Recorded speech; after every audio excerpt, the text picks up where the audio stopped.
All right, I think that we will go ahead and get started.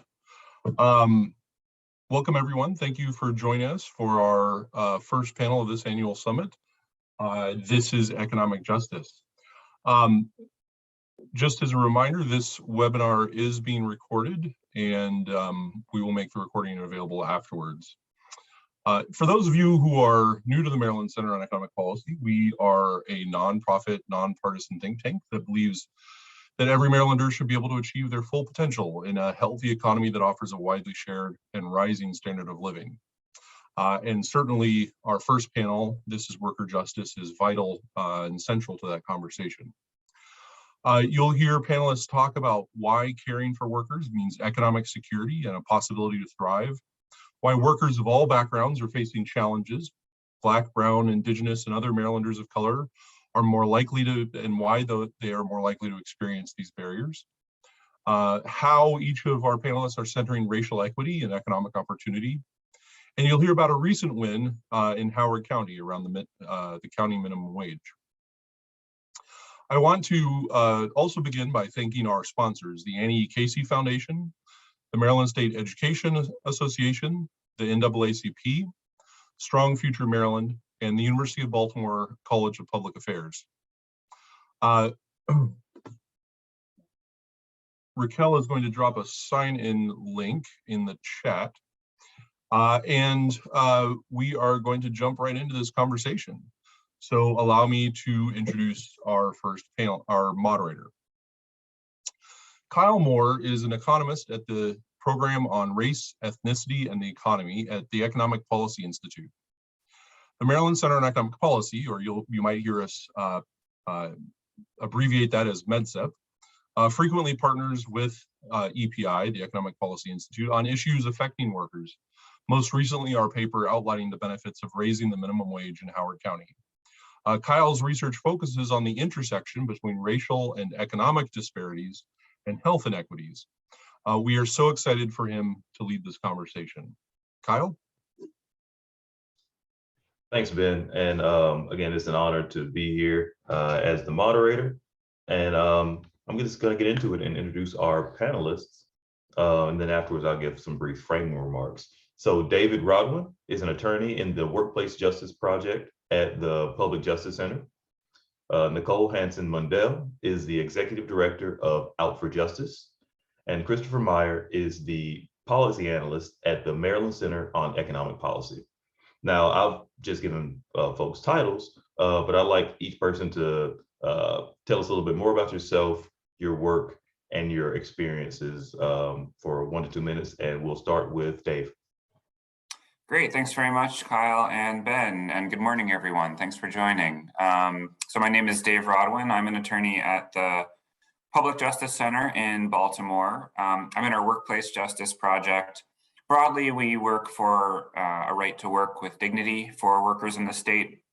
We focus on low-wage workforces. I, in particular, have focused on the home care workforce and other direct care workers.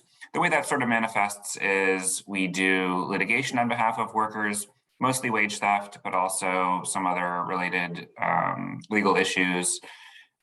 We do policy work, primarily in Annapolis, but more recently with the American Rescue Plan Act, which sent money to states and localities, Maryland's counties and Baltimore City in particular. We've done some advocacy at the county level. And then I also do worker outreach to mostly CNA, GNA training courses and other sort of worker groups on their rights as workers. And I'll leave it there. Thanks. Thanks, Dave. And now, Nicole. Good morning. Thanks for having me. My name is Nicole Hanson Mundell, and I am, as was said, the executive director of Out for Justice. And Out for Justice is a grassroots nonprofit. Next year will be our 10th anniversary. And our focus is policy reform. It is educating, engaging, and empowering the reentry community around the laws and policies that impact their successful reentry. And understanding that policy is not the only tool in the toolbox, but it is the one tool that we choose to focus on that really helps to break some of those systematic barriers that impact our community.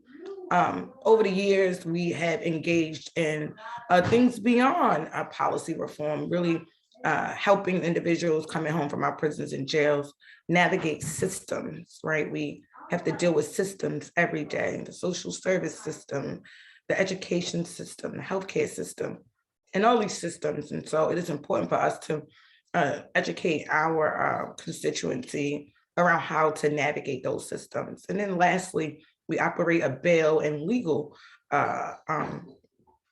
program that helps individuals navigate their court cases, help them understand what they're facing. In many cases, we're bailing folks out of jail who are presumed innocent.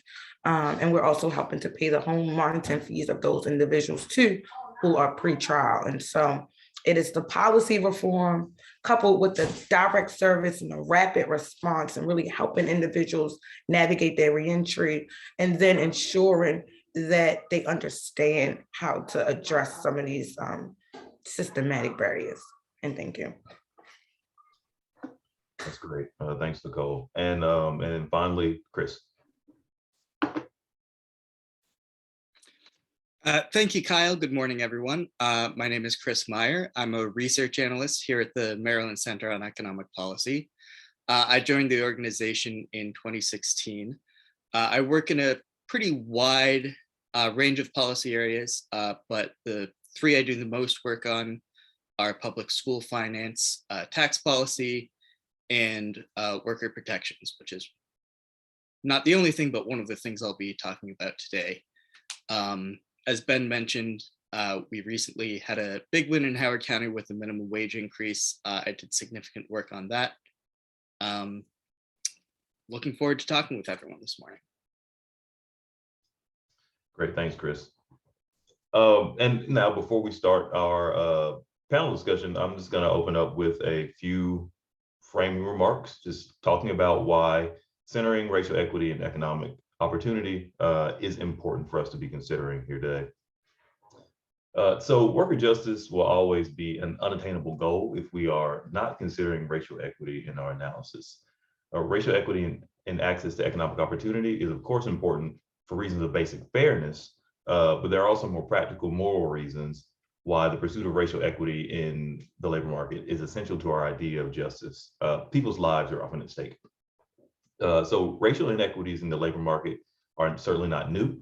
The Black unemployment rate has hovered around double that of the white unemployment rate consistently over the past 50 years, only approaching equity in times of severe economic crisis, and then only briefly. Occupational segregation is a well-known feature of the US economy, whereby Black and brown workers, particularly women, are disproportionately concentrated in occupations with low pay, low access to benefits, and lower opportunities for upward advancement, even when controlling for access to education. That's to say, many Black and brown women workers are underemployed relative to their skill level. We also know that racial and gender discrimination in the labor market has been a consistent issue that our federal institutions have devoted an insufficient level of resources to combating. The EEOC has been underfunded relative to the scope of labor market discrimination for decades. All of these factors work together to create injustice in the labor market, which is, again, undesirable for reasons of fairness. But what the pandemic showed us is that the consequences of racial labor market inequity are not only in the realm of moral correctness, but they're embodied and material. Occupational segregation meant that Black and brown workers were caught in a double bind when the virus began to spread.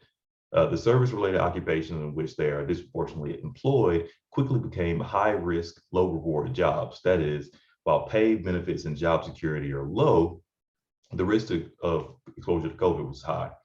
This meant that as the pandemic progressed, Black and brown workers faced either increased unemployment as many service-related employers shut down, or increased exposure to the virus as essential employees. These workers did not have the option to work from home, and many didn't have the ability to collectively negotiate with their employers to improve their conditions by getting access to better protective equipment or implementing adequate social distancing protocols. These conditions were faced by workers of all backgrounds, of course. However, the existing racial inequity in the labor market contributed to COVID having an impact that was far from race neutral. And the consequences of labor market inequity go far beyond just COVID. These inequities contribute to intergenerational wealth disparities as well, as earnings in the labor market and continued job security are essential to wealth building and maintenance. There are also long-term health consequences associated with jobs that are less amenable to adjustments and downshifting as well. And Black workers are more likely to have jobs that lack those features. But ultimately, achieving justice for Black and brown workers is a key component of both achieving labor market equity and racial justice more broadly. As we move into our panel discussion, I'd ask that we keep in mind that these are shared goals and aims, and it's going to take a concerted effort across a number of domains, from research to policy to advocacy, to support the policies and break down the barriers that will help us achieve racial equity in the labor market and true worker justice. So with that, let's move into our panel discussion. And I'm going to start with a question for Chris. MEDCEP recently released some research on workforce development. Can you give us an overview of the latest addition to the Budgeting for Opportunity series?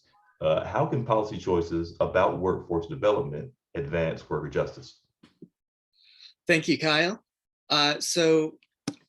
Today we are releasing the third installment in our Budgeting for Opportunity series, which is a series of reports analyzing Maryland's fiscal policy choices through the lens of racial and ethnic equity.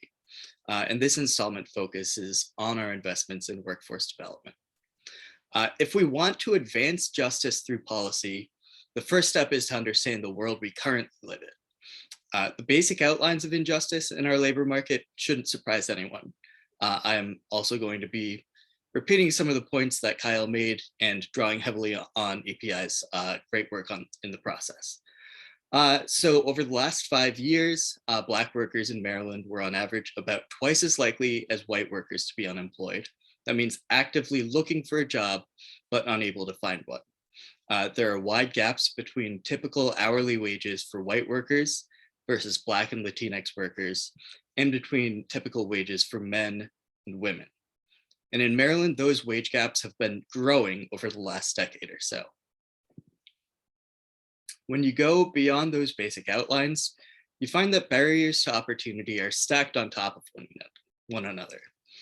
One of the most striking findings of our analysis was how many obstacles our labor market places even in front of workers of color who hold a 4-year college degree. In short, comparing workers of color who have a 4-year degree to white workers with a 4-year degree, highly educated workers of color are more likely to be unemployed, again, actively seeking work, but unable to find any, and more likely to have a job that doesn't match their qualifications. And even highly educated workers of color in professional jobs typically take home less than their white counterparts. As just one example, between 2015 and 2019, highly educated Latinx women in professional jobs in Maryland typically took home only $69,000 per year, compared to $73,000 among white women and $107,000 among white men. What's responsible for these stacked layers of inequity? Stacked barriers: neighborhood segregation, lack of affordable childcare, plain and simple discrimination, and plenty more. So, how do we fix this, and how does workforce development fit in? First, we have to understand that workforce development doesn't exist in a vacuum. If we think of workforce development as policies to strengthen workers' skill sets and connect them with employers, then everything I've discussed tells us we need to back up. The first step is to invest in our community's backbones. Things like affordable housing, transit, childcare, and strong enforcement of worker protections. Without these, all the skills in the world can't build a healthy labor market, let alone one that's just and inclusive. Second, we do need to strengthen our investments in workforce development, and we should start by making sure that we don't turn anyone away who's eligible and seeking services. The Division of Rehabilitation Services, or DOORS as it's called, is the main workforce agency in Maryland that serves workers with disabilities. Workers with disabilities, of course, face multiple forms of discrimination and marginalization, and they're overrepresented among workers of color. Yet we don't invest enough in doors to help everyone who seeks the agency's services. Excuse me. As of June of last year, there were nearly 3,000 people sitting on a wait list because they were eligible for service, but there wasn't enough money to serve them. If we want our workforce system to open doors to opportunity, we need to stop locking the doors to the system itself. Finally, we have to make sure that when people engage with our workforce system, that it actually helps them get good jobs that can support a family. Part of that is removing people's barriers to employment. If you don't have transportation or someone to look after your kids, all the skills in the world aren't going to move your career forward. We do some of this currently, but most people in our workforce system aren't getting supportive services, and there's no central record of what sorts of help people even need. The other part is to insist on decent wages. The state partners with a lot of private businesses in delivering workforce development services, and those businesses are getting valuable access to a talent pipeline. Yet most people exit our workforce services into jobs that pay less than $30,000 a year, not enough to support a basic living standard anywhere in Maryland. Typical earnings are lower for women, Black, Indigenous, and multiracial workers, and workers with disabilities. To start fixing that, we should set more ambitious earnings targets, require partner employers to pay a living wage, and support participants' right to organize. Thanks. Yeah, thanks for that, Chris. Thanks for giving us that lay of the land on the scope of inequality and inequity in Maryland. And I hope we'll get some good questions about workforce and community development and increasing access to those services that are there and being provided. So thanks for that. Next, let's move to David. So your work focuses on the long-term care workforce, especially home care workers. Why are these workers in particular central to the broader fight for justice in the workplace? Thanks for that question, Kyle. So, and it's a really good one. First, I just want to take a minute to define who we're talking about when we talk about home care workers. It's a sort of loosely defined term, doesn't have any sort of legal definition, but basically it refers to people who care for older adults and people with disabilities in their homes and communities, rather than in nursing institutions, assisted living facilities, places like that. In Maryland, the workforce is about 70% Black and about 90% women. Nationally, it's about, I think, 30-something% Black, but still about 90% women. So heavily women-dominated workforce. Regardless of where you are, it's predominantly women of color. There's a history of exclusion of these workers from basic sort of bedrock labor protections. So it goes back to the New Deal. In 1938, when FDR was president, they were passing a suite of New Deal labor protections. These are all the things you think about when you think of basic worker benefits, minimum wage, overtime, unemployment, all the sort of basic worker rights. The coalition of Democrats at that point was Northern Democrats and Southern Dixiecrats. It was sort of a weird coalition, but the Southern senators, the Dixiecrat senators, were representing, a very racist white constituency, and they themselves were 100% white, 100% male, and sort of committed to enshrining racism in the law.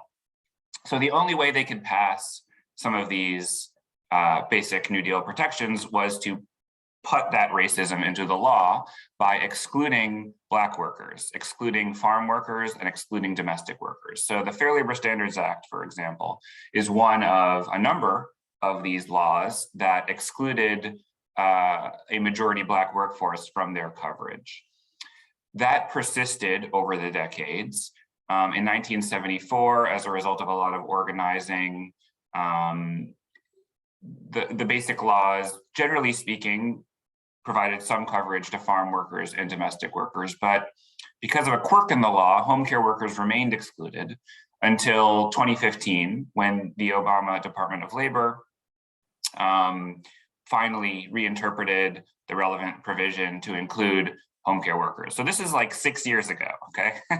This is until 6 years ago, home care workers did not have a federal right to minimum wage and overtime. They might have had state rights, but that depended entirely on the state, and states vary tremendously. Some have no minimum wage and overtime protection aside from federal law. Maryland, is sort of amended over time, and at that time, Maryland, there was those protections, but because of all the confusion about what protections existed, there was a widespread practice of non-payment of overtime to these workers, misclassification of these workers as independent contractors, which functionally excludes them from all basic protections. So that's sort of where we are now. In terms of the size of this workforce, it's huge and it's growing. So nationally, there's more than 2 million home care workers. That is massive. And in Maryland, it's over 30,000, and it's growing very quickly. And it's because people are getting older and they want to stay in their homes and communities. They do not want to go into nursing homes predominantly. It's also a huge impact opportunity. These workers cannot be outsourced or offshored, I should say, and the work cannot be automated largely. These are going to continue to be human beings in the United States doing the work. So we should make sure that those are good jobs. So there's a huge impact opportunity to try to ensure that they are good jobs. Right now, they're not. They're very bad jobs. The current median wage for this workforce is about $13 an hour in Maryland. What is it at Chipotle right now? What is it at Walmart? It's more than that. Why would a rational worker choose to stay in this incredibly important, socially beneficial workforce when they can get more money in retail? Even if they remain committed to the work, they still need to provide for their families, pay the rent, pay basic bills. So the state really needs to improve the quality of this workforce. It's predominantly sort of a state-funded workforce. It's mostly Medicaid. So there's a unique opportunity there to leverage that funding to ensure that they're good family-sustaining jobs that workers want to stay in. So, and because of the demographics of the workforce, there's also an opportunity to have these be, to further the cause of racial equity by making sure that they're decent jobs that can support not just workers, but their families and communities as well, given the size of the workforce. So I will leave it there. Thanks. Thanks, Dave. I appreciate that. Given that overview of the history of that occupation, that really foundational job that's mostly Black women in Maryland. And I hope we get some discussion and try to figure out how we can make those jobs good jobs. So let's move to Nicole. Nicole, so at Out for Justice, you engage and empower returning citizens. What are the greatest barriers facing formerly incarcerated workers? And what policy choices can we make to dismantle those barriers? Are there state investments that could support formerly incarcerated workers in getting and keeping good jobs?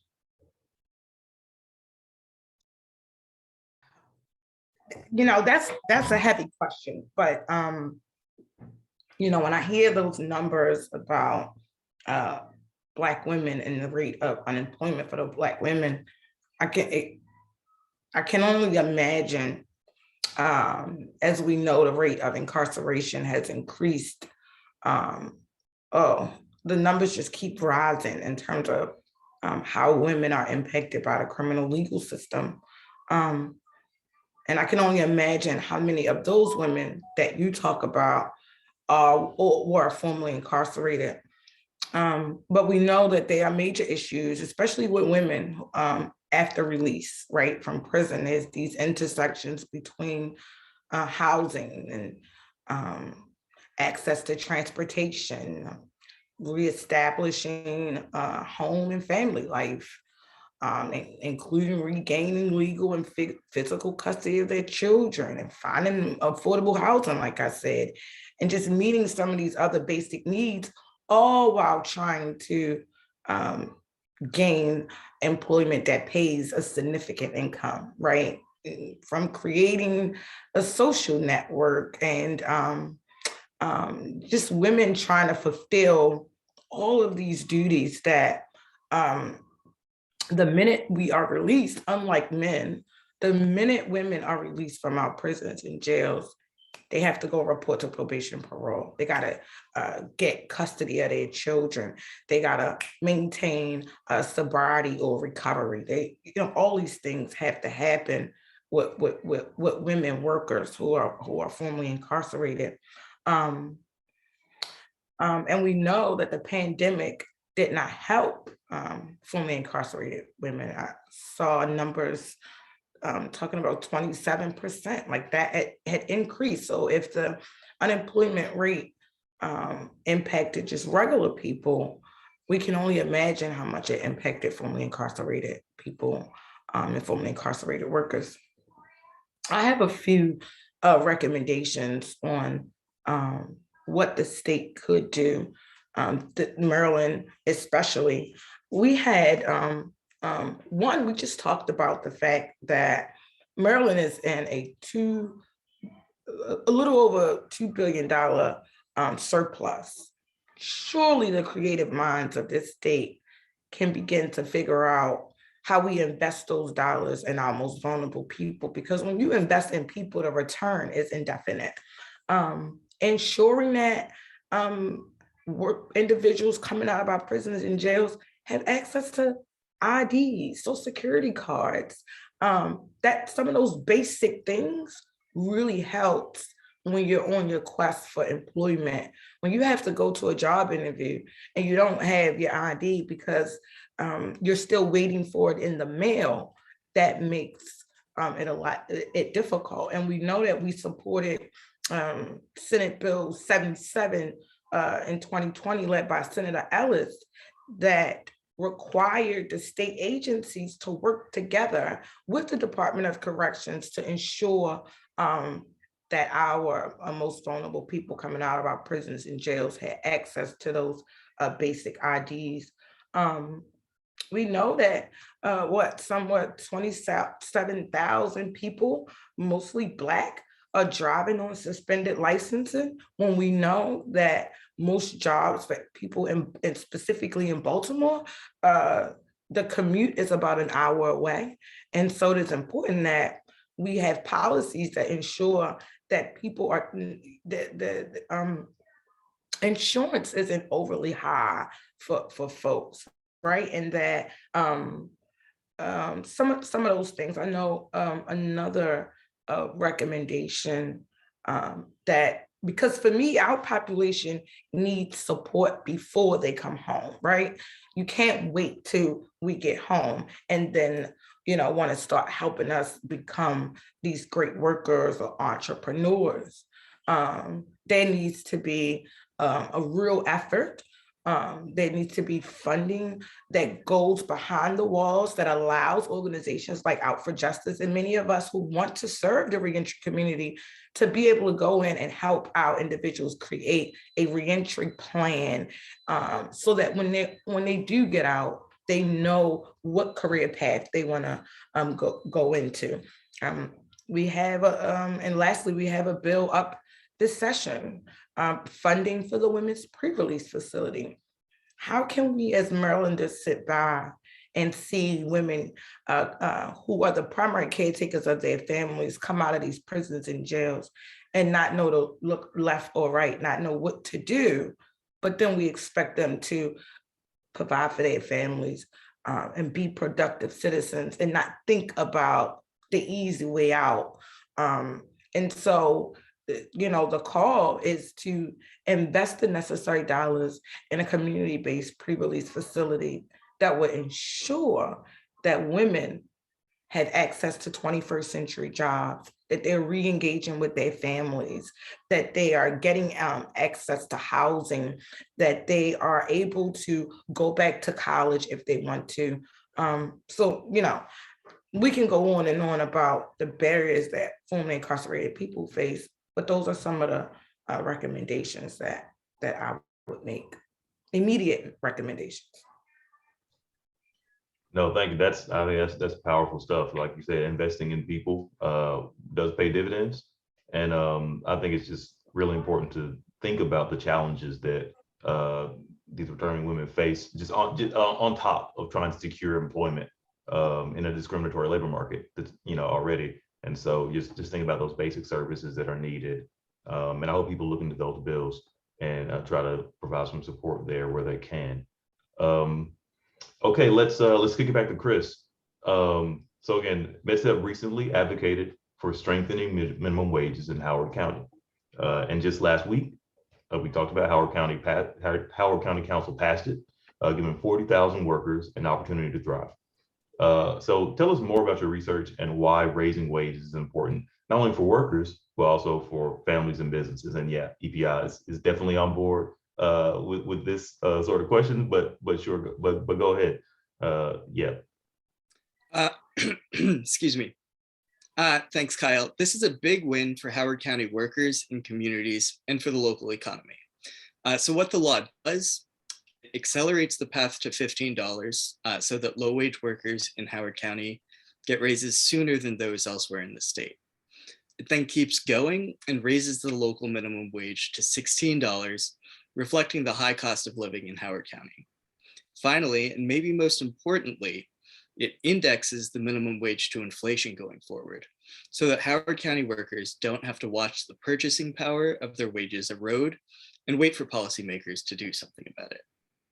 The reason it's needed is simple. It's impossible to get by on low wages in Howard County. Turning once more to work from UPI, between housing, food, clothing, and other essentials, even a single adult in Howard County working full-time and not caring for children would need to take home about $22 an hour to afford a basic living standard. $16 isn't enough, but it's a meaningful step in that direction. Based on analysis of the original bill text, raising the minimum wage in Howard County would benefit 40,000 workers by 2026, raising wages by $160 million cumulatively between 2022 and 2025. That's 1 in 4 people working in the county. Includes 30% of working women, 33% of Black workers, 51% of Latinx workers, and 25% of Asian and Pacific Islander workers. To get a better sense of who low-wage workers are, nearly 90% of those who benefit from the bill are 20 years old or older. Nearly 2/3 of them work full-time, thousands are college graduates, and thousands are parents. The version that passed did unfortunately include some weakening amendments, so the impacts ultimately will be somewhat smaller, but still substantial. So this law is going to do a lot for workers in the coming years. It'll also make an important difference for children. When families earn enough to afford the basics, the benefits ripple out to nearly every part of their lives. Research links a higher minimum wage to healthier pregnancies, fewer children born underweight, one of several reasons that the American Public Health Association has called for a higher minimum wage. Higher incomes empirically help families put food on the table and spend more on children's clothing, reading materials, and toys. Higher family income leads to fewer behavioral problems, less physical aggression, and less anxiety among children. Ultimately, kids do better in school and stay in school longer. The law is also good news for Howard County's economy. A higher minimum wage means more money in working families' pockets, which in turn means higher sales at local businesses. Higher wages will also make Howard County a more attractive place to work and to live, which will make it easier for businesses to attract and retain qualified workers. So at this point, you might be thinking, wait, didn't I hear somewhere that raising the minimum wage is very bad for the economy? And I'm here to tell you it's actually extremely good. One of the most rigorous empirical studies of minimum wage increases was published in 2019. It used data from 138 minimum wage increases over nearly 40 years. It found no evidence of reductions in the total number of jobs available, either in total or for subsets of the workforce, such as workers without a college degree, workers of color, or young workers. The bulk of well-designed research has come to the same conclusion. So wrapping up, we're really excited about this law and seeing how it's going to benefit Howard County communities in the coming years. Thanks, Chris. And again, yeah, absolutely a win for those workers in Howard County to be moving towards having a living wage. And definitely we just want to highlight the long-term health and development benefits of access to minimum wage, and also say rest in peace, Alan Kruger, for innovating some of that minimum wage impact research. And so let's move back to David. So David, what would the Build Back Better Act mean for long-term care workers and consumers in Maryland? What steps can state policymakers take to build on these gains? Yeah. Well, first, I just want to echo Chris and say sometimes things are complicated and sometimes they're simple. And increasing the minimum amount that people earn makes people's lives better. And it's just a very simple, sort of elegant solution to a lot of the problems that low-income or low-wage workers face. So Build Back Better Act. So I'm gonna just skip over the political dynamics of where it is right now and just hope that it passes, and give a sort of background on it and what it could mean for care workers and consumers in Maryland and what we can do to build on it. So as background, most home care in Maryland and everywhere in the country is funded by Medicaid rather than out of pocket or with a long-term care insurance policy. States administer Medicaid programs with a combination of state and federal money. It's more than half federal money, but it's a combination. So the background, the sort of baseline is most home care is funded by the government through Medicaid. What the Build Back Better Act would do is send, what they're talking about now is about $150 billion, it's a lot of money, to states for these Medicaid funded home care programs. But it's not just free money. There are strings attached to it to improve outcomes for workers and Medicaid consumers. So to access that money, states need to ensure that workers are getting higher wages and more and better benefits. So what's the situation in Maryland? Well, things are terrible. Things are really, really bad with the Medicaid funded home care workforce in a number of different ways. One, and sort of the most salient one maybe, is just that wages are really low. I already mentioned that. The median wage is like $13 an hour. That's not enough for anyone to live on, let alone support a family on.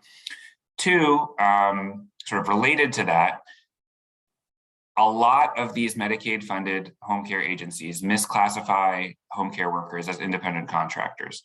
What does that mean? That means that they don't pay employment taxes. They don't pay overtime when workers work more than 40 hours a week. They may not even provide coverage for workers' compensation or unemployment insurance. Basically all protections that employees have, workers don't get. They might still be able to establish their eligibility in court or in some administrative process for those benefits, but it takes months, maybe years to do so. It's a huge sort of time tax, and it's really harmful because when workers are injured in this field, and injuries are very common because of all the lifting that workers do, it can take months or longer to get workers' comp. And what are you supposed to do during that time? I represented a worker years ago who injured her back lifting a consumer who had fallen out of his wheelchair. And she sort of stumbled backwards, hit her back on a table, resulted in a bulging disc. She couldn't work for 3 months. She couldn't get workers' comp during that time because she was trying to establish her eligibility as a covered employee and not an independent contractor, as she'd been misclassified. During that time, her landlord instituted eviction proceedings. We were able to recover very quickly a settlement for unpaid overtime wages that she then used for rent. But those sort of settlements can't be counted on. So it's really, really harmful in a variety of different ways. It's particularly bad and, in my opinion, sort of shameful because, as I mentioned, this is a government-funded workforce. In other contexts of government-funded workforces, like when we talk about prevailing wage laws that apply to things like public works, construction projects, male-dominated workforces, you have a variety of very good protections for workers to ensure that they're paid family-sustaining wages that allow them to make a decent life for themselves and their families. And yet you have this other state-funded workforce, funded by Medicaid, mostly women, mostly Black women, that despite the fact that it's state-funded, the state has blinders on about how these workers are being treated. The state doesn't want to know. They just funnel money into what are called residential service agencies, home care agencies, that take the money and they don't even ask what the workers are being paid. They don't ask how the workers are being classified as employees or independent contractors, despite what is an open secret to anyone who's paying attention, including the Maryland Department of Labor and Department of Health, which is that these workers are being misclassified as independent contractors and paid extremely low wages. So what can be done to address this really, really bad situation? Well, the Build Back Better Act provides us with a roadmap. They say that to access this money, states need to report to the federal government workers' wages, so pay rate, hourly wage rate, workers' benefits. So you can do that very easily by asking how workers are being classified, because employees have basic protections and independent contractors don't. So ask residential service agencies, make them report to the state what workers' employment classification is. And then you can also ask additional things like, well, are you providing paid sick days? Are you providing workers' comp, unemployment, et cetera, health insurance?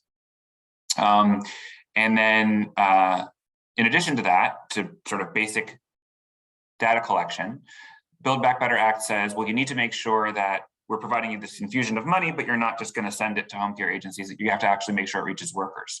So how do you do that? There's something called a wage pass-through.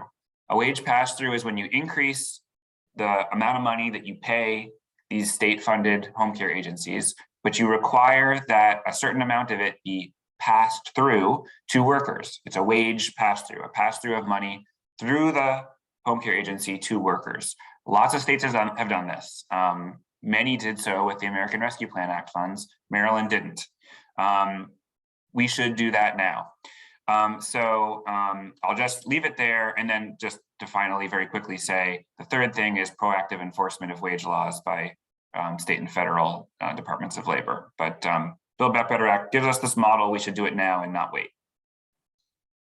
Yeah, I appreciate that, David. And again, political situation notwithstanding, that roadmap seems like a good one, and it's very difficult to separate the lack of protection in those sorts of jobs from the people who work those jobs and the populations who disproportionately work those jobs that we talked about a bit earlier. Kick it back to Nicole. So what sorts of broader gains could Maryland workers and communities see from policies that advance workplace justice for formerly incarcerated workers?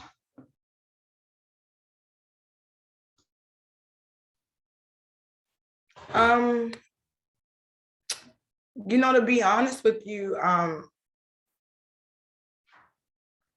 we don't feel much of an impact here in terms of this overwhelmingly increase in employment, right? We do know that we have organizations that provide pre-apprenticeship construction trade programs, or programs that provide CNA, GNA trade opportunities.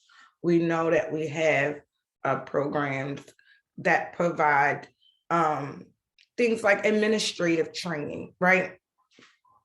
But oftentimes we're seeing that even with those trainings outside of construction, I think construction is one of those areas specifically for men that they're able to get that trade and quickly navigate in. But for those other industries, it's still very much so a struggle when folks have the credentials. It's still very much so a struggle getting those jobs, right? But what we do know on a broader level is that there's a value of hiring formerly incarcerated people. And that's what I want to talk about, right? I want to talk about the fact that nationally there was this really big pledge that I think it was the fair, I can't remember, I'll figure it out, but there was a pledge that companies across the state, across the country made in terms of that they committed to hiring formerly incarcerated people. And the short list of major companies was Coca-Cola, CVS, Dropbox, Facebook, Hershey, Lyft, Microsoft, right? Starbucks, I think it was called the Fair Chance Pledge. And that is a broader game that we saw, but what we need is to hold those companies accountable. Places like Hopkins and Target and Staples and Kellogg Company, Ben and Jerry's, Best Buy. And so it's important that when you find people who are, or you have organizations who are working with individuals, to really push those companies to hold up their end of the bargain in terms of this national pledge.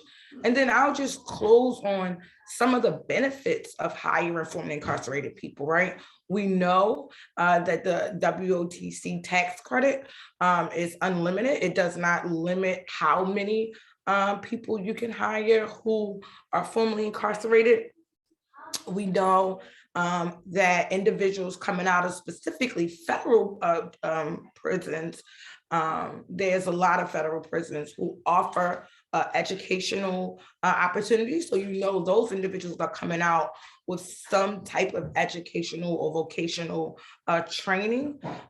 There's a level of loyalty that you'll get with a formerly incarcerated person. It's one of the greatest challenges faced by individuals leaving incarceration, especially those individuals on parole. So really maintaining a job is usually a condition of our parole. And so we're gonna be loyal to that because we wanna be free. It really reduces the employee turnover. Many of us formerly incarcerated people, we know what it was like to not have a job. We know what it was like to have to wake up every day for 30 days looking for a job online, catching a bus to different employers for them to say no. And so when we do get that job, we typically stay a lot longer than your traditional worker who doesn't have a criminal record and who can bounce around to different jobs as they may. So those are things that, I would highlight. I appreciate that, Nicole. And I think that's a strong case for the benefits of employing returning workers, right? And they deserve employment just as much as anyone else. So we're going to start taking questions from the audience in just a moment. So please go ahead and start submitting your questions for the panel. But as we're doing that, I would like each of the panelists to share one or two policy changes that you think are critical to achieving worker justice. And we'll start with Dave to go for a couple minutes, 1 or 2 minutes. Sure, thanks. So I'll just say a little bit more about the policy changes I was mentioning earlier that apply sort of specific to the home care workforce. We need the state to remove the blinders about how these workers are being treated by requiring this sort of state-funded group of employers, these home care agencies, to report back to the state the wage rates that they're paying workers, whether they're classifying workers as independent contractors, and maybe some other information about what benefits they're providing workers, healthcare, workers' comp coverage, things like that.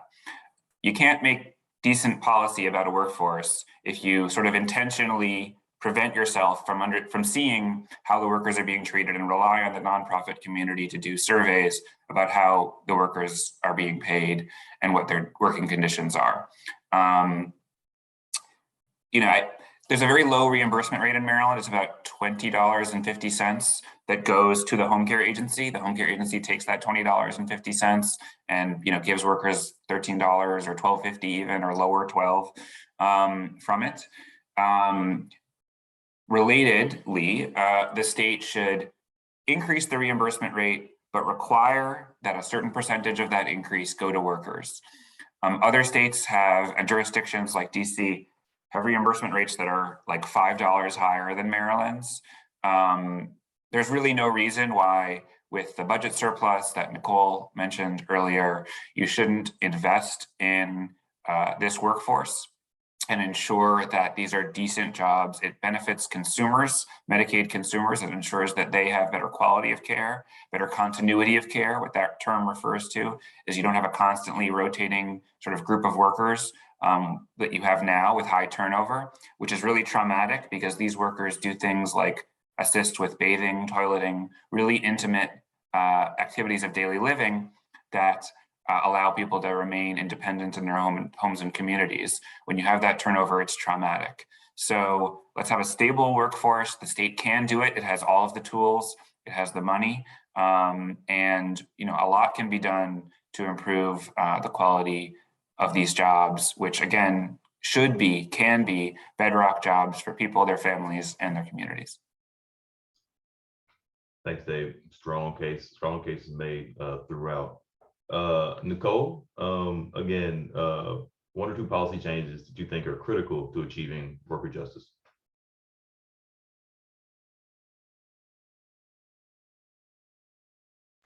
One of the policy changes that I didn't mention was HB 580.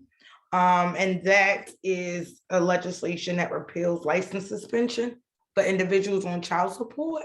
That is a major barrier for our fathers, and even we've seen the increase in mothers who are ending up on child support, right? And so how can we really productively provide for our families if, one of the main things that we need in terms of getting to work is a driver's license is constantly being suspended. We know that our arrears continue, especially for folks behind the walls. Those arrears continue for up to 6 months until somebody actually finds out that I'm incarcerated and my arrears should stop. I think Maryland really needs to look at some of the prior progress we have made and start implementing those. I am really big this year on, this whole idea of continuously adding new laws on the books without looking at your prior policy, right? Your prior policy on the Reentry Success Act, your prior policy on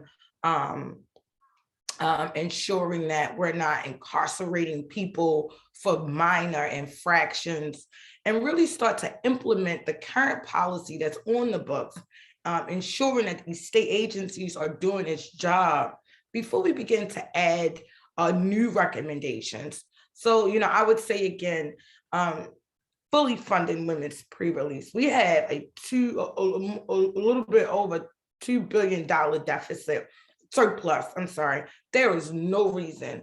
I mean, that's enough money to house the homeless population in Maryland. I mean, you give us that kind of money, and we can show the state, what we really can do to stabilize the workforce, right? Policies that ensure that people have affordable housing.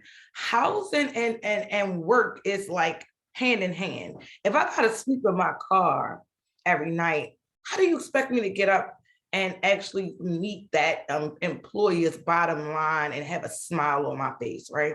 And so we got to start thinking about all of these factors that go into making a successful worker, but not excluding the fact that while many of us are workers, there are individuals who want to be entrepreneurs, and let's start finding ways to invest in formerly incarcerated people who have businesses like tow trucks and,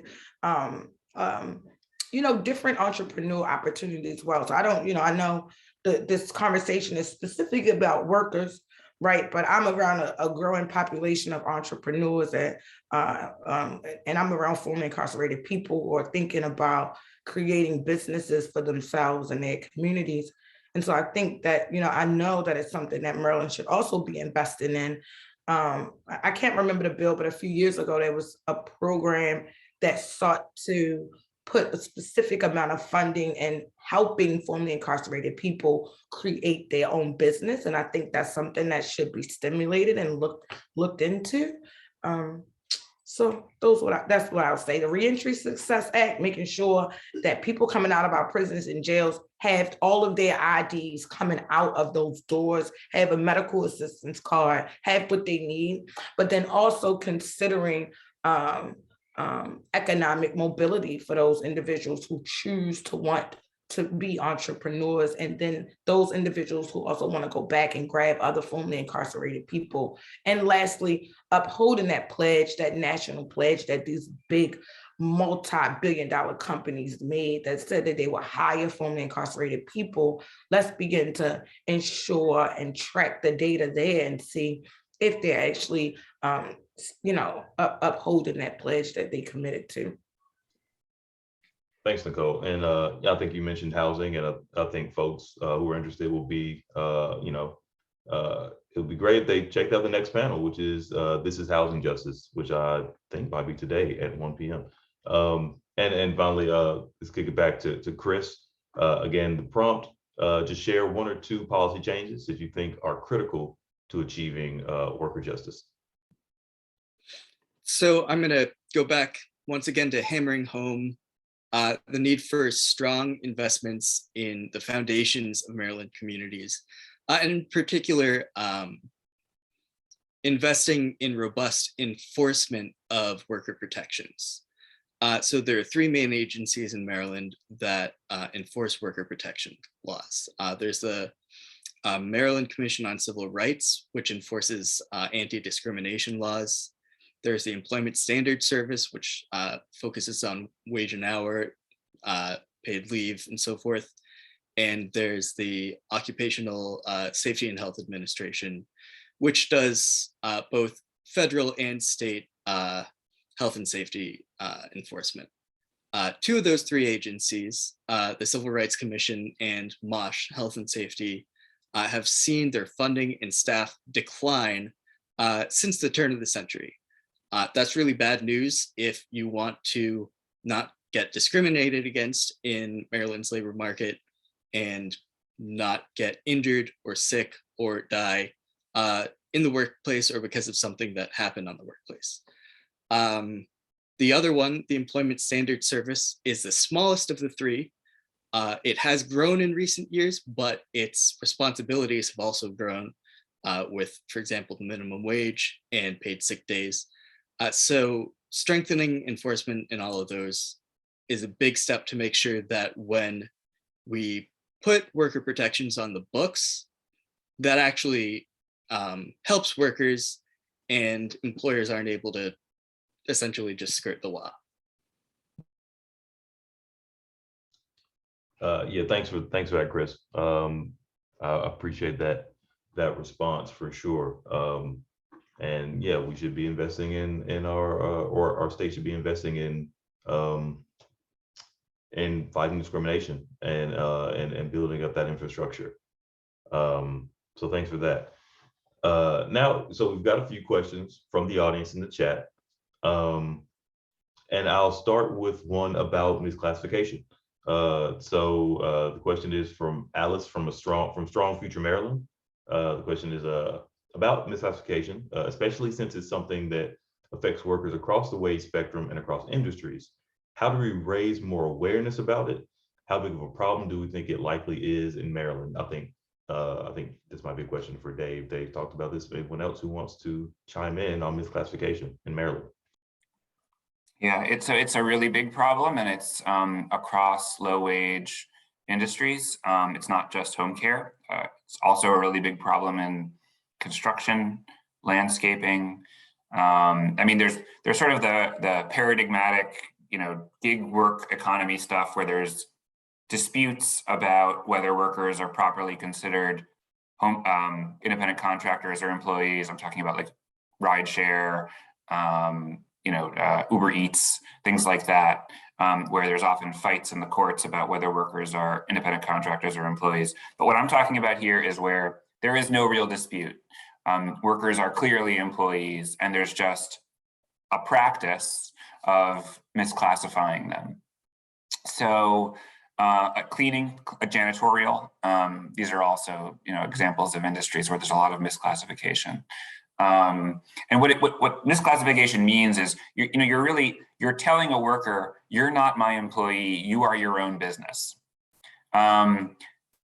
It can be a true joke, like a real farce, where they tell a janitor who's paid an hourly wage, only works for this one janitorial company. Oh, you're your own business. Come on now. I mean, it's ridiculous, but these things sort of they spread often by word of mouth among these small employers as a way to save money, because you don't pay employment-related taxes, and then you don't pay minimum wage, overtime, other things like that. So it makes employers more money.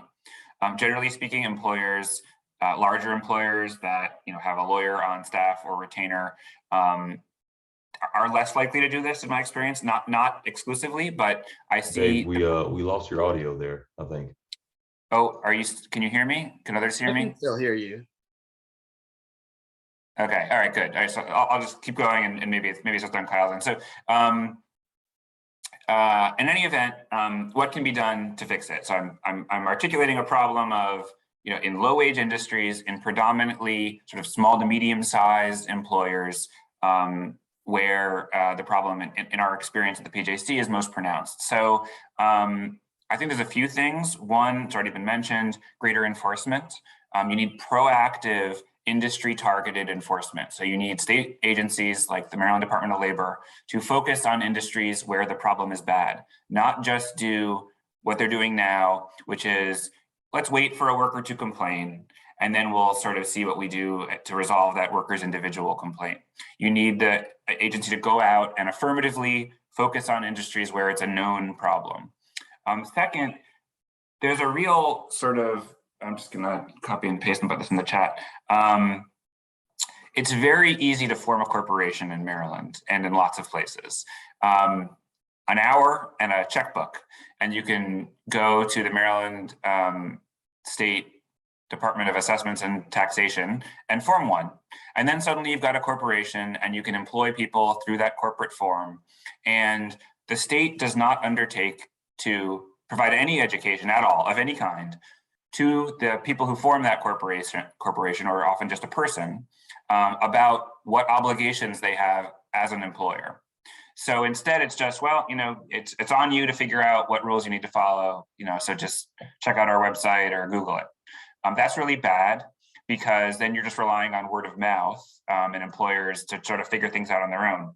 What I put in the chat was a bill from a couple of years ago. It didn't pass, but it's one model to deal with that, which is to require, when you form a corporation and when you annually file your taxes for that corporation to the state, you have to read a short, plain language explanation of what misclassification is and how to avoid it, and sign that you've read it and you're not misclassifying. So it's just an affirmative step where the state is requiring every corporate form to have some baseline knowledge of what misclassification is and how to avoid it, because there's so much misunderstanding of what it is and what it means. So that's one model of dealing with it sort of structurally.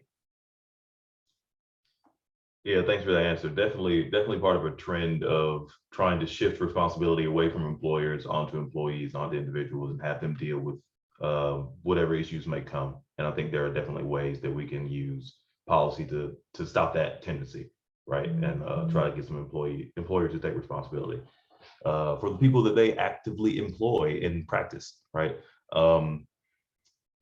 Yes, so I want to move on to a question about the unemployment insurance system. How well is our unemployment insurance system serving Maryland workers? And what changes can policymakers make to improve that system? I can take this one, although I suspect Dave may also have a lot to say. Yeah, so there are three main problems with our unemployment system. The first of which is administration. Anyone who's been paying even a little bit of attention in Maryland over the past 2 years, anyone who has tried to get unemployment benefits knows that our administrative system is cluster something.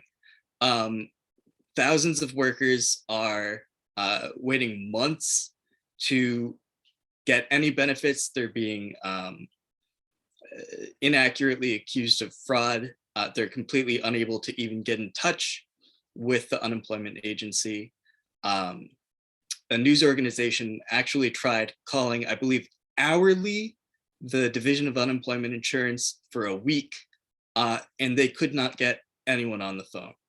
And the reason for this is that that agency has had its staffing just completely hollowed out over the past 10 years. So we need to deal with that, make sure that the agency is adequately staffed and that we're investing in the IT infrastructure to make that work. The second major problem is the benefits are just too low.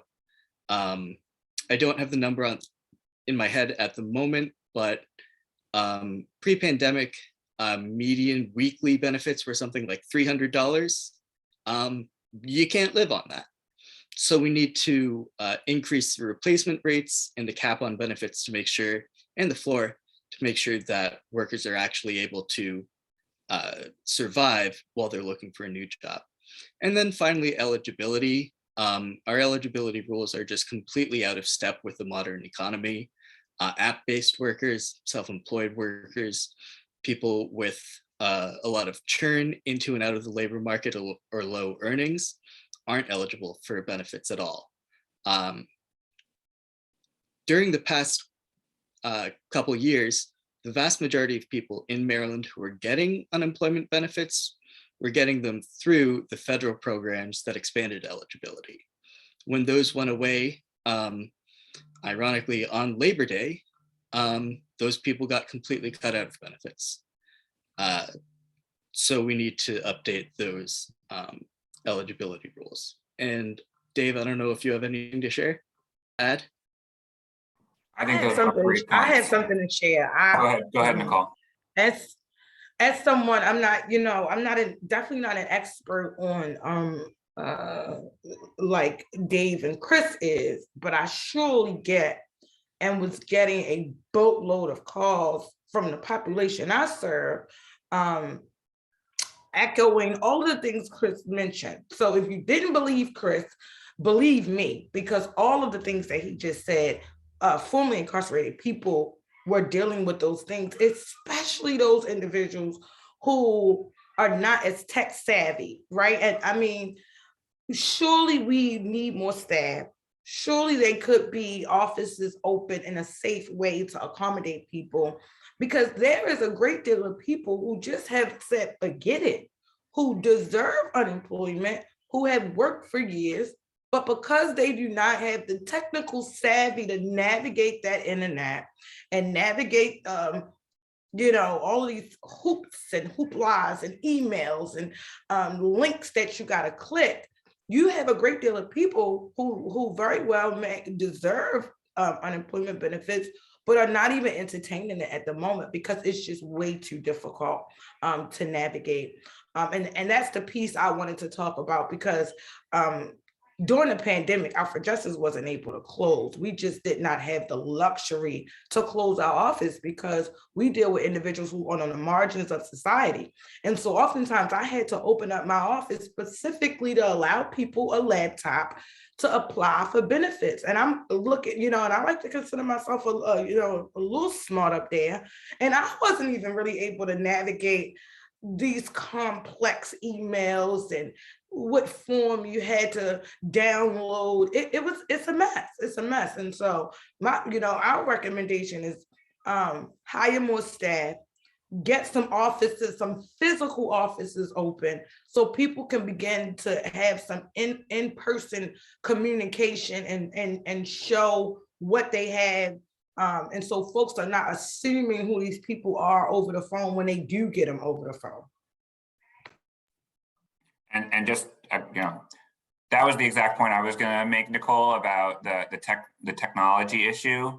And when we talk about the racial equity impacts of policies or practices or laws, who do we think is going to be disproportionately harmed when the state creates a system that to access your benefits, you can't even use a phone to apply. You can't use the app. You have to be on a laptop. So who has laptops in Maryland and reliable internet, right? So it's when we think about ensuring that our laws and practices are racially equitable, the sort of technological divide or whatever the term is that's used really needs to be front and center. And it goes into my message about having the impacted people at the table, right? And I'm not just talking about formerly incarcerated people. I'm talking about any practice or policy that one seeks to support or change. Or for instance, with this new system that the state chose, it would have made a world of difference to have workers in these focus groups trying this out to see, will this work for the lane person, for the everyday worker? How does this work for you? Because at that point, then they would have been able to see that they were going to have major issues with this. And so our message at Out for Justice is always, when you're introducing policy or practices or ideas, it is imperative that those folks who you say you are serving, they must be central in the conversation. They must be front and center in the conversation. They must be guiding the conversation, because if not, you are you're gonna miss a lot of things, and you're gonna find yourself thinking, oh, I intended to do good by this policy. I intended to do good by enacting these laws and and these different state agencies and the way they're operating. But if you don't have the people who you seek to serve at the center of that conversation, helping to guide that, you're going to find situations like we're in now with this unemployment debacle. Yeah, I think that's exactly right. And you spoke about savvy earlier. I don't even think it's a question of being savvy using the systems that we have. They're poorly designed. I wouldn't even say poorly designed. They're onerously designed. In a lot of ways, we can be cynical about it and say they're designed this way so that people get in the situation you're speaking of specifically, where they just give up and say, okay, I'm not going to access this benefit. And I think it's imperative that we make the sorts of investments into our infrastructure, our systems, our institutions for enforcement, all of these institutions that have been defunded over years, right, that are supposed to regulate our economy and make sure that people get access to the benefits that they need, because it's not just not making new investments, it's allowing the older investments to deteriorate and become unusable, that allows the folks that don't want people to access these benefits to win. So that's, again, something that we've talked about, something that we need to be focusing on as well.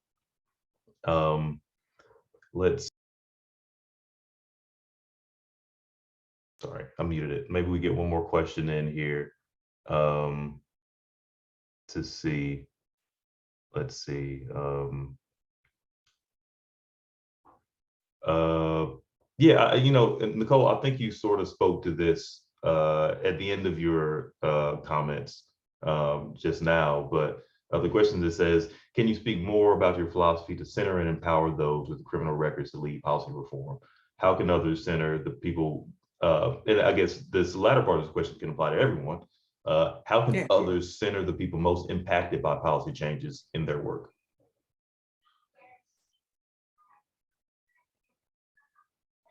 Do y'all want me to go first? I just got finished talking, so I figured I'd let one of the guys go.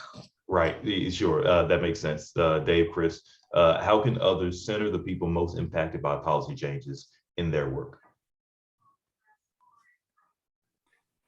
It's a good question. I think it's just what Nicole said earlier, is making sure that they're in the room and have a voice at the outset. And you're not like beta testing the results of a poorly designed program on them, where it only becomes clear based on the sort of obvious failure of the, I really do think that the unemployment example is a good one, because it's so intuitive, I think. I'm sure it made total sense to the folks at the Department of Labor designing and in charge of and telling the contractor to make the system is called Beacon. I'm sure it made total sense to have a laptop only way to apply for and administer unemployment benefits. I'm sure they thought that was a great idea that would help everyone. And I'm sure they didn't talk with folks representing lower income communities who obviously are most impacted by an unemployment crisis about, or I should say, I have seen no evidence that they spoke with, and certainly there is no evidence reflected in how Beacon runs to show that that they spoke with these communities. Aside from it just being run on laptops, it's extremely counterintuitive to access your critically important correspondence documents. You not only have to click on correspondence, but an empty search box appears, and then you have to again, where it shows no correspondence at all. You have to know to again click search to then have your correspondence display.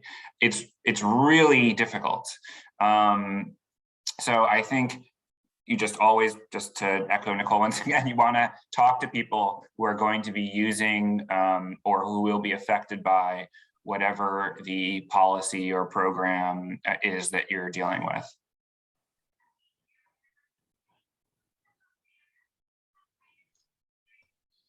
And one more question. Squeeze one more in here. This is coming from a college professor and a professional trainer at their college. They would like to work on a series of exercises that helps non-economically minded students and colleagues understand how economic policy affects equity and undermines, if not vaporizes, the bootstrap approach, which is this individualistic approach towards economic development and empowerment. So any suggestions, partnerships, existing tools that person would appreciate. So I guess we could take this opportunity to just talk about any resources that folks might think might be useful for helping people wrap their heads around economic policy and how that policy affects equity. I'll take a second to plug, again, the resources on EPI's website. We have a number of articles that are published in that vein specifically, and we make an effort to be clear and approachable for non-technical audiences. So I would lift that up. But if other folks have resources that they want to promote, now is a good time to do that. I'll speak up. That's a great question. One of the services that we see ourselves providing is to help other advocates with communicating how economic policy affects regular people. So we actually, can provide direct training either to you, or we can, show up in your classroom and give a presentation or, facilitate an exercise, something like that.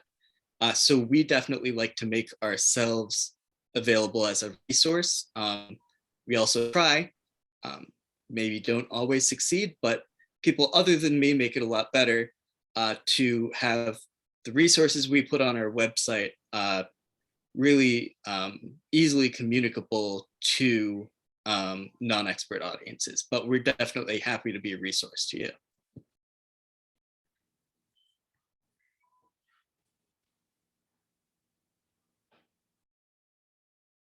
Someone said, how can one be assistance?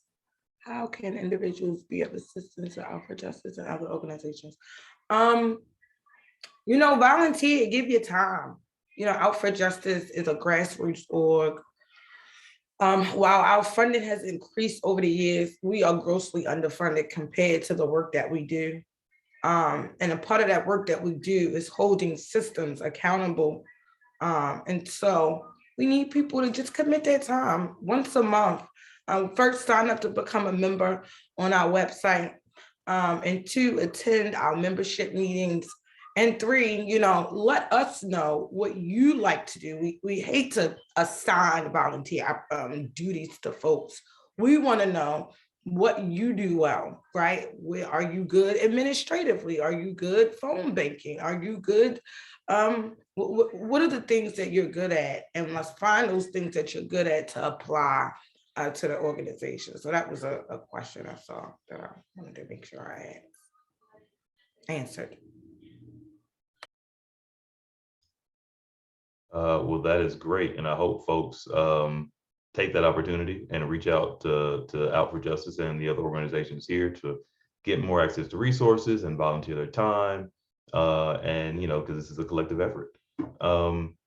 But I think that will essentially wrap up the panel portion of our discussion. And I'm going to kick it back over to Ben to close us out. Thanks, Kyle. And I just really want to say thank you to all of our panelists and speakers, Chris, Nicole, Dave.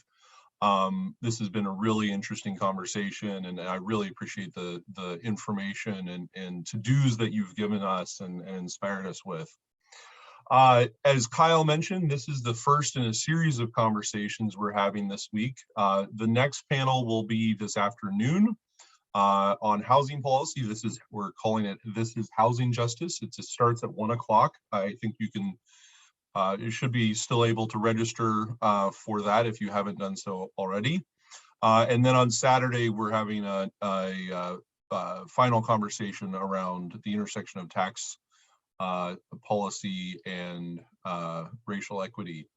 So I really appreciate and welcome this conversation. And I'm sorry that we couldn't get to all of your amazing questions, but this has been a robust discussion. And I hope that it inspires us going into the new year and into the new legislative session. Thank you, everyone. Thanks all.